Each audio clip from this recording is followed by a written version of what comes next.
The Beirut Protocol uncovers the explosive dangers lurking just across Israel's northern border and throughout the Middle East. New York Times bestselling author Joel Rosenberg's new novel sets the scene with the kidnapping of a top U.S. security detail by Hezbollah that's taken into Lebanon through one of its terror tunnels. The political thriller ripped from today's headlines weaves a geopolitical web of war and peace, taking the reader from Iran's nuclear program to the White House Situation Room to the epicenter, Jerusalem. Well, Author Joel Rosenberg is joining us from our Jerusalem bureau. Joel, you were known as the Nostradamus. You were sort of on top of things because you related prophecy of what's happening, but you have become a rather accomplished fiction writer. Is that the game on this Beirut Protocol? Well, Pat, great to be with you, and shalom from Jerusalem. Look, I do not want to be predicting anything in the Beirut Protocol. But I will tell you that the novel is about the possibility of a third Lebanon war. Now, Lebanon has not really been on most Americans' radar screen for a while, except for the big explosion in Beirut last summer. But I believe that the convergence of forces and trend lines in the Middle East right now strongly suggests that a third Lebanon war is the most likely war scenario in the Middle East in 2021. And as you'll recall, because you covered the second Lebanon war in 2006, 15 years ago, in 34 days, 4,000 missiles were fired by Hezbollah, the Iranian terror proxy force in Lebanon. 4,000 missiles were fired at Israel. Now, senior Israeli security officials tell me it could be 4,000 missiles a day if a third Lebanon war breaks out. And the Beirut Protocol is a fictional account of how that may get triggered. Well, you've got a tunnel where these guys come through the tunnel and capture one of the people happens to be the son of the Israeli prime minister. It's a great story. Is this your future, is writing these tremendous books?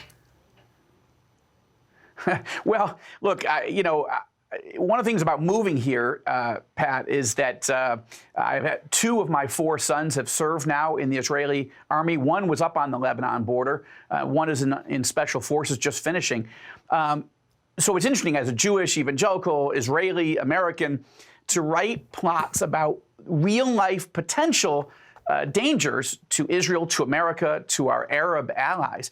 And as you say, the Beirut Protocol, Chapter 1, I'm not even giving anything away. It opens with our hero, Marcus Riker, former Secret Service, former Marine, now working for the CIA. And he and his team are ambushed by a Hezbollah terror cell on that Israeli-Lebanon border where Chris Mitchell and I just were about a week ago. And that firefight then leads, as you say, to Hezbollah terror forces capturing Marcus and 2 of his colleagues, including the nephew of the Prime Minister of Israel, who's a young intelligence operative, and they're pulled into this terror tunnel that was previously unknown to the IDF, and they're pulled deep into enemy lines. And that's the setup. That's Chapter 1 of the Beirut Protocol, which now shows how a war can erupt so quickly, a devastating war between Israel and Lebanon, but it's really between Israel and Iran.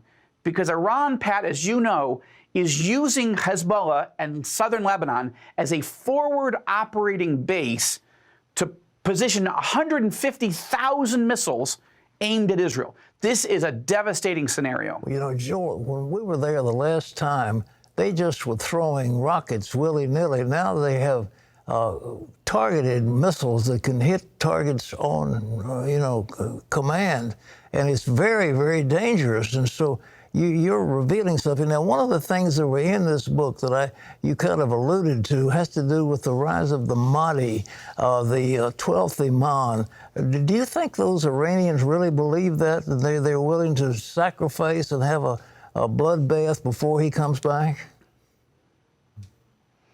Well, Pat, all Muslims believe that the Mahdi, or the savior in their eschatology, is coming. And they believe that Jesus is coming also, but not as the Savior, not as the Son of God who was crucified and resurrected. They believe Jesus is coming as the deputy to the Mahdi. So all Muslims believe it. What makes the Iranian leadership different, and I would add the Hezbollah leadership today, the top leadership, they believe that the way to hasten or accelerate the coming of the Mahdi and the establishment of a global Islamic kingdom or caliphate is to annihilate two countries. I happen to be a citizen of both. Israel, which they all believe is the little Satan, and the United States, which they believe is the great Satan.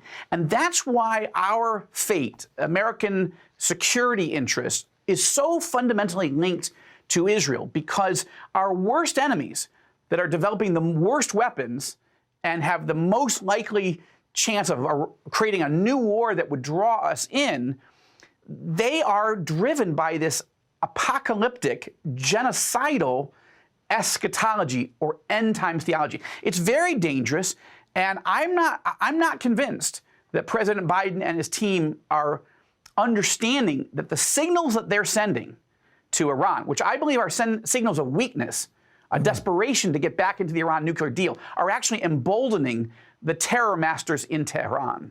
Do you think the Israelis should make a preemptive strike somewhere along the way and knock out those nuclear facilities? Well, I have been talking to Defense Minister Benny Gantz, other senior, current, and former Israeli intelligence officials. The feeling is that if Biden goes down the road of doing a flawed and weak nuclear deal, a 2.0 of the deal from a few years ago with Iran, and Iran is continuing to move steadily, I would even say rapidly, towards the enrichment of uranium to build those bombs, that the Israeli officials I'm talking to say, we're getting to a dangerous point where we may not have a choice. The discussion here, Pat, in Jerusalem is very much like 2012. And that was the time when Netanyahu drew the red line famously at the UN, that he and his generals were saying, we might have to go. We don't want to do a preemptive strike against Iran's nuclear facilities. But if the United States and the international community won't find a way to force Iran to stop what they're doing, we might have to. Now, the key is Iran's #1 retaliatory option is Lebanon. It's Hezbollah. It's those 150,000 missiles, which is far more than we had in 2012 or 2006. And that 4,000 missiles a day raining down in Israel, it would be devastating to life, to property, to the economy, to tourism. It is a worst case scenario. And the Beirut Protocol sort of envisions what it could look like. I just pray it doesn't happen. Well, Joel, I want to commend you on this book. It is fabulously written. You're a terrific writer, and you've improved your craft dramatically. And this is a page turner, folks. I recommend it to you. You'll enjoy reading it. And the Beirut Protocol. Where is it, Joel? Wherever books are sold, I guess that's the answer, huh? Well, yeah, thank you, Pat. First of all, thank you. And you've been so kind. I'm sorry I couldn't make my annual pilgrimage to Virginia Beach to be sitting with you, but our airports are still closed here. But yeah, this is launch day. So the Beirut Protocol is now available in every bookstore, in hardcover, ebook, and in audio format, wherever people like to get their books. Well, ladies and gentlemen, it's a page turner. It is a beautifully written book. As an author, I commend Joel on what he's done. But if this could be the trigger of some vastly larger war, I mean, he might be, again, the prophetic voice coming out. So by all means, get yourself a copy of this thing. It's released today, a Marcus Riker novel. And it's a tremendous book. So, well, those of us who are Joel Rosenberg fans can hardly wait for the next page turner to come out. This is it right here.